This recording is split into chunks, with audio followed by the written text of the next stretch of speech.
Aquest migdia s'ha inaugurat al carrer mossèn Cinto Verdaguer de Molins de Rei les obres de supressió del pas nivell d'una línia de Renfe. A la inauguració no hi ha pogut assistir, tot i que ho havia previst el president de la Generalitat, Jordi Pujol.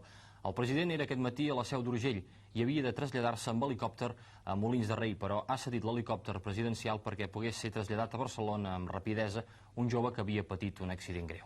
El president va anar ahir a la Seu per assistir a la clausura de la 6a Assemblea Estatal d'Adobers de Pell, en la qual participaven 60 empresaris de tot el sector. Jordi Pujol ha esperat el retorn de l'helicòpter i posteriorment s'ha traslladat a Molins de Rei, on s'ha afegit a última hora als actes d'inauguració de les obres de soterrament de la línia fèrria.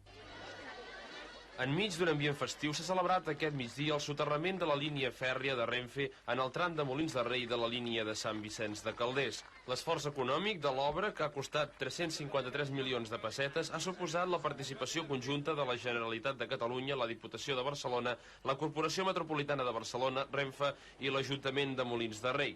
Les molèsties del trànsit ferroviari queden, doncs, solucionades amb aquesta obra.